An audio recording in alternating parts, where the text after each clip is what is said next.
All right, going. All right. Okay. Okay, I have it here. Come on. Let's see here.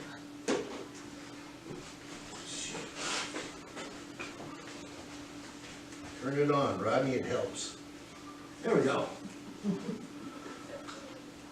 This is just simple hospitality 101. We're doing this course today. Little course in hospitality. Our verse is going to be out of Genesis 18, verses 1 through 8. You know, there's a mother that invited some people to dinner. At the table, she turned to her 6-year-old daughter and said, "Would you like to say the blessing?" "I wouldn't know what to say," the girl replied. Just say what you hear Mommy say," the mother answered her. The little girl bowed her head. With sincerity in her voice, she said, "Lord, why on earth did I invite all these people to dinner?" That kind of, sometimes you get that feeling there's kind of a bad hospitality reason right there. You know, hospitality, actually in Hebrews 13:2, that tells us, "Do not neglect to show hospitality to strangers. For by this some have entertained angels without knowing it." Every Bible scholar faithful to the text sees this as a direct link back to Genesis 18. That's a link right back to what we're starting with, about Abraham. In the Eastern cultures, still value hospitality as a primary virtue. Abraham, he opened his home and set his table for 3 complete strangers that were traveling. You know, that's, a lot of people would be afraid to take in strangers nowadays just to have them for dinner.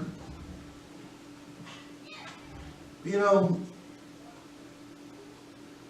because that was the right thing to do at that time. But I think Abraham's actions, through his actions, we can learn what we here at Grandview Baptist really needed to do when visitors come. You know, you can't make a first impression twice. Look at the text and see what Abraham was doing. 6 things that we can do to show hospitality.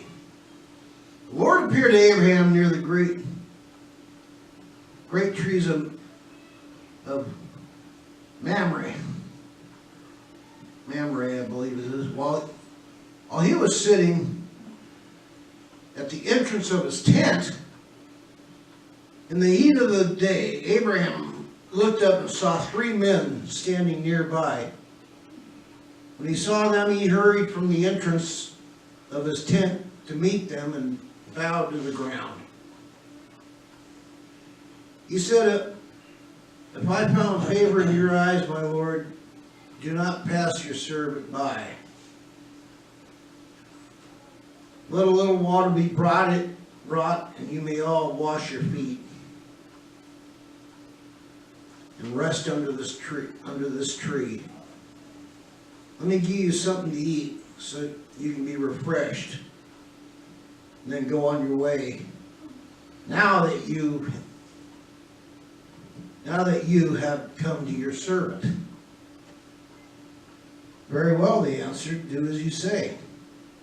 So Abraham hurried into the tent. Now mind you, this guy's 99 years old. He's zipping around. He hurried into the tent to Sarah. "Quick," he said, "get 3 shades of fine flour and knead it and bake some bread." Then he ran to the herd and selected a choice tender calf and gave it to a servant who hurried to prepare it.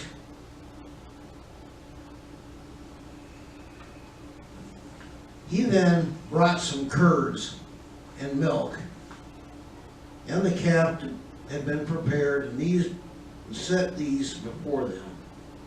While they ate, he stood near them under a tree. Now, the 6 things we're looking at that he did, that we should also be doing, he made his guests feel welcome. You know, hospitality, you know, is far more than just a hello and a handshake, isn't it? It starts there. Abraham, he set his guests above himself. You know, he down before them and urged them to remain. When he greeted his visitors, he made himself their servant. The very thing that Jesus wanted his followers to become servants to others. Jesus wanted us to be servants to others. We serve this community. We are servants to this community. Yeah. I'm a servant. I'm not a pastor. I don't sit and preach. My job is not to sit up here and preach. Mm-hmm. My job is to serve you folks. Mm-hmm.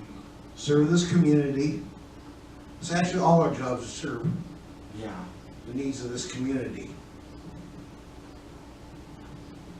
You know, it's more than just welcoming people into the building and then walking away. We got to take the servant attitude. We greet them, invite them in, you know, show them the classrooms. Anybody's been here, come here for the first time, where the adult Sunday school would meet. But you know, not only did Abraham, you know, he made his guests feel, not only did he make his guests feel welcome, he stated, you know, he refreshed them by washing their feet. Jesus washed the disciples' feet, didn't he? Mm-hmm. He was a certain, you know, that was a, you know, John marked this as a full display of his love in John 13:1. But then he commanded the same of us now, though. You know, we don't do a feet washing. Back then, it's because, you know, sandals are the major footwear. And temperatures back then, usually in the summertime, from when I talked to people I've known that were from like Jordan and all that, temperatures will reach up to 132 degrees in the summer. So yeah, your feet are hot, they're dusty, they're dirty. Believe me, sticking them in some nice water would sure feel good, wouldn't it? Yeah. You know, back then that was exceedingly refreshing for, you know, you didn't have to do that. You know, at Grandview, when people come to Grandview, we need to offer an opportunity for them to heal and, you know, kind of refresh. But the way we got to do that, we got to provide a receptive environment for people. I mean, we've been to churches that, you know, I've been to churches that I didn't feel very welcomed in. You know, we need a nice, easy, comfortable environment for people. But, you know, he also offered them rest. You know, Abraham asked them to rest themselves under a tree. Because he was, you know, Abraham was sitting in his tent. You know, he couldn't just invite him into the tent and turn on the AC. That was kind of hard to do in those days. So you probably figure it was hot. Probably the best cool place to sit would be under that shade tree with the breeze blowing around, and really nice. Probably still hot, but it's still cooler than what it'd be like in a tent. You know, we got to give at Grandview here. We got to give them our visitors a rest from the battlefield. Just face it, out there's a battlefield, a spiritual battlefield we're in.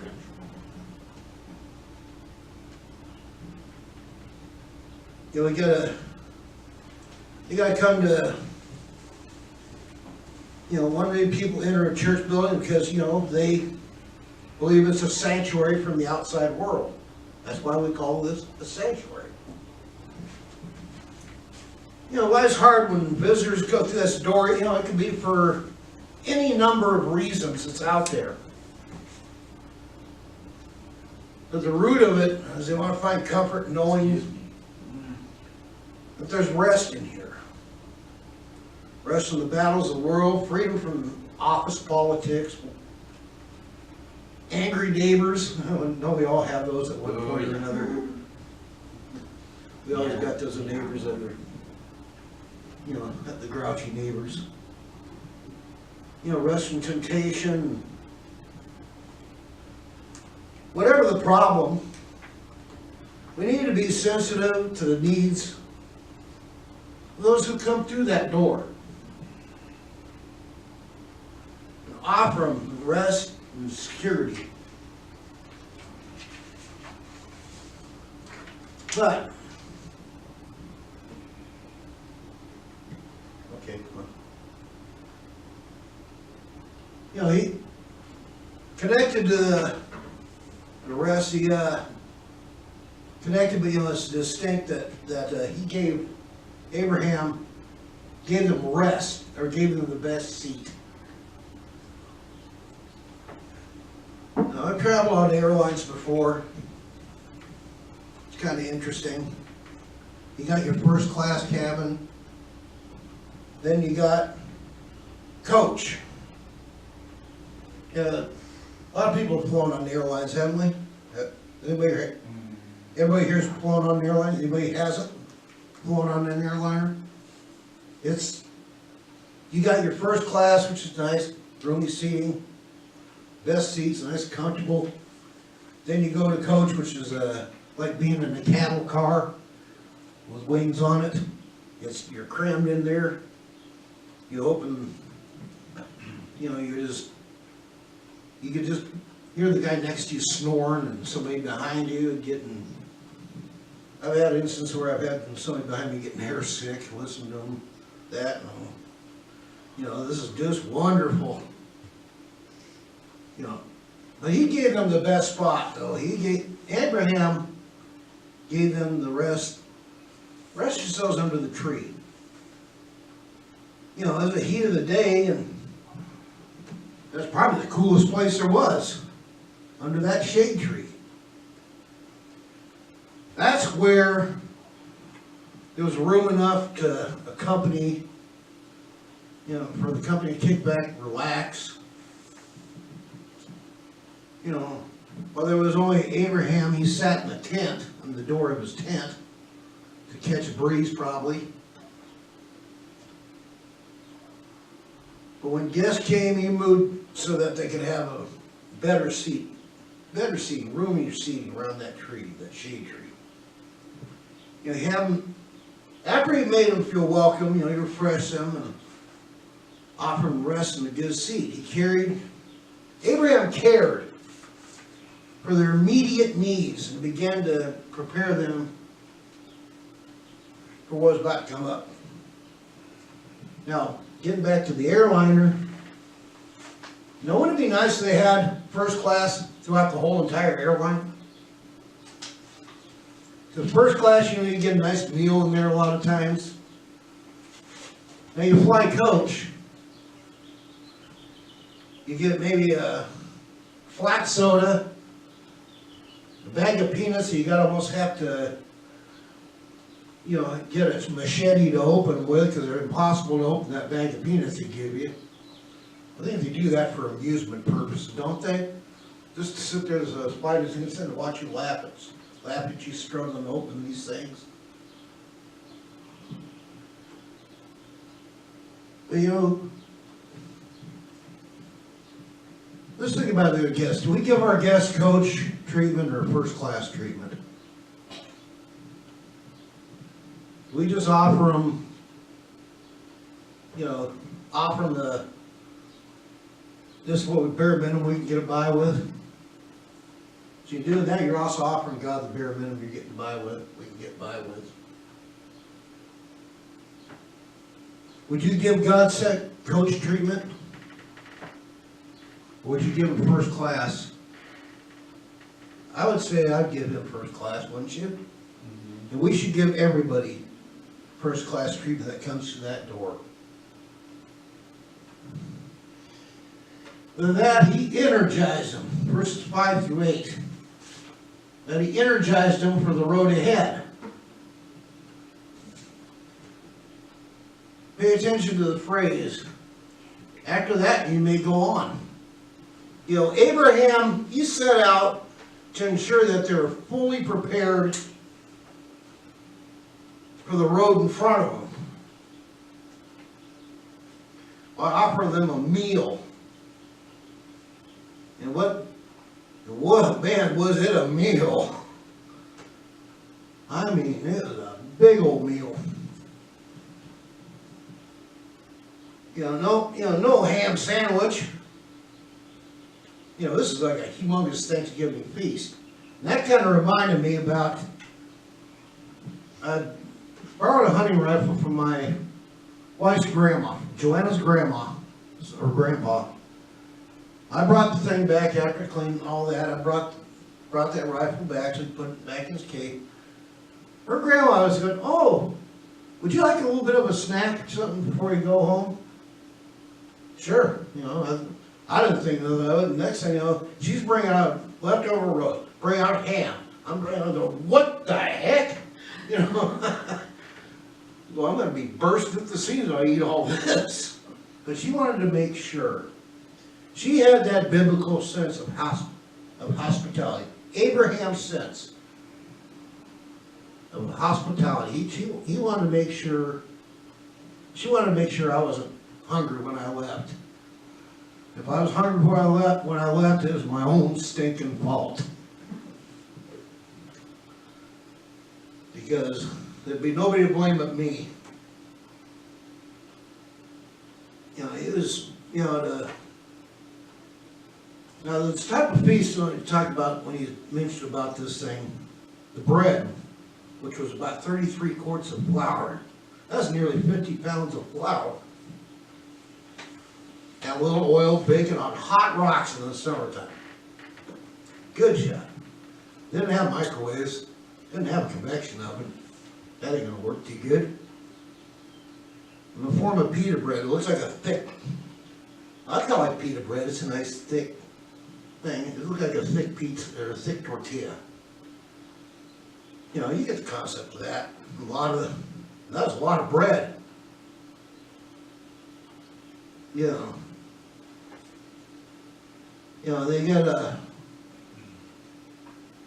got talking more about 50 pounds of bread there. Top off, you pick the calf, slaughter, and cook. The calf was choice. It wasn't he didn't offer his guest hamburger helper. Or I call it hamburger hopeless, but actually doctored up pretty good, it's kind of right, but he offered him,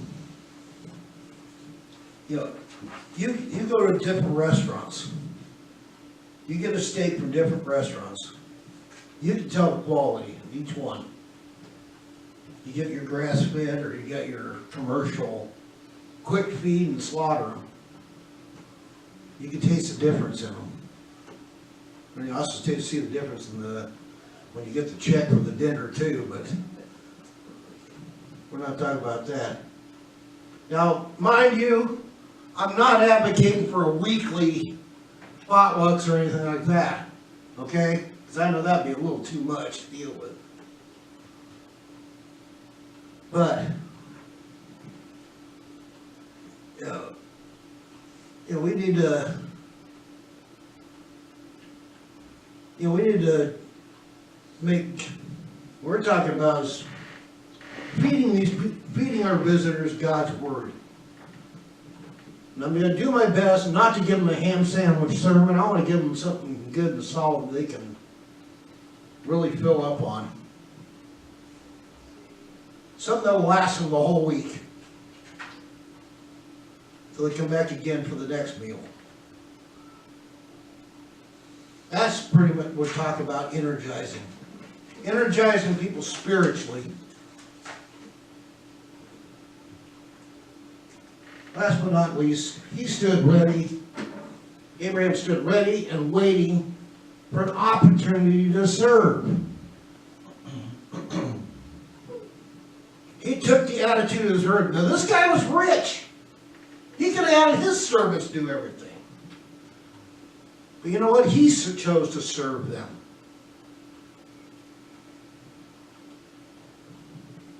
Do you think some of these, are we willing to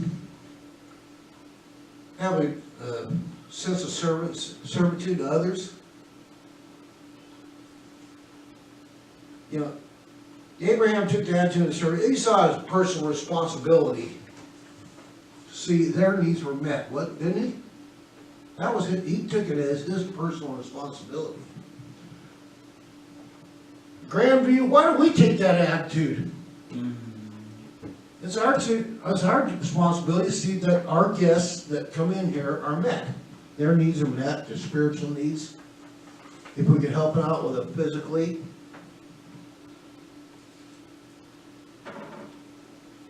You know, but we got, this takes us all the way back to verse 2. As he saw as they came. You know, he was sitting there, looked up his eyes, looked, and behold, man, there's 3 guys there. He ran from the tent door. Now, like I said, mind you, this is a 99-year-old man running. I mean, he's got to be in pretty good shape, 99 years old, to be running, especially in that heat.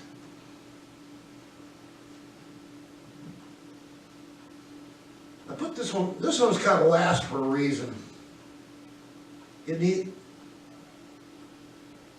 needs some special attention, like our guests. We need to let's make sure those leave here are full, that those here, that the least of those of us here extend full service hospitality to every person that walks through that door. I don't care if they've been here 10 years. I don't care if they've been here 10 minutes. We need to extend that hospitality. We got to make our guests feel welcome, refreshed. I'm going to finish off with one story here. Kind of a good idea of how not to be. About a pastor who transformed himself into a homeless person. And went to the 10,000 member church that he was to be introduced as the head pastor.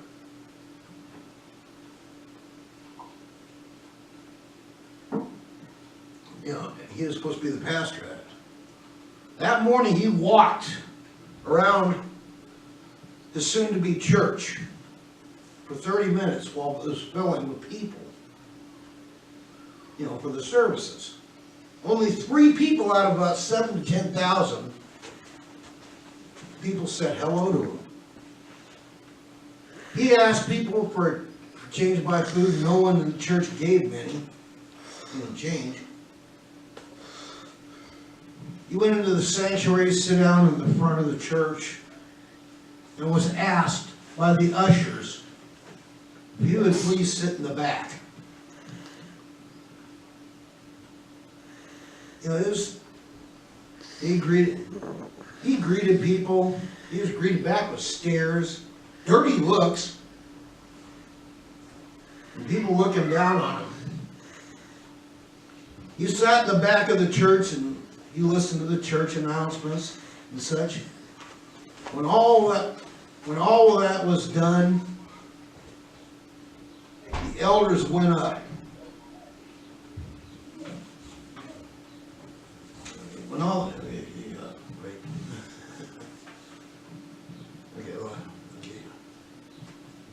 rose, they went up, and were excited to introduce their new pastor of the church to the congregation. We'd like to introduce our new pastor. The congregation looked around, clapping with joy and anticipation. The homeless man, sitting in the back, stood up and walked down the aisle. The clapping stopped with all eyes on him. He walked up to the altar and took the microphone from the elders. In fact, we're in on this whole thing. And paused for a moment, then recited. The king will say to those on his right, "Come who are blessed by my Father. Take your inheritance, the kingdom prepared for you since the creation of the world. For I was hungry, you gave me something to eat. I was thirsty, you gave me something to drink. I was a stranger, you invited me in. I needed clothes and you clothed me. I was sick and you looked after me. I was in prison and you came to visit me." The righteous will answer him, "Lord, when did I see you hungry and feed you, thirsty and gave you something to drink? When did we see you a stranger and invited you in, or needing clothes and clothed you? When did we see you in prison and visit you?" The king will reply, "Truly I tell you, whatever you did for one of the least of these brothers and sisters of mine, you did for me." After he recited this, he looked towards the congregation, told them all what he had experienced this morning. You know, many began to cry. Many heads were bowed in shame. He then said, "Today I see a gathering of people, not a church of Jesus Christ. The world has enough people, but not enough disciples. When will you decide to become a disciples?" They dismissed until next week. You know, following the footsteps of Jesus, as we go to our invitation, we should,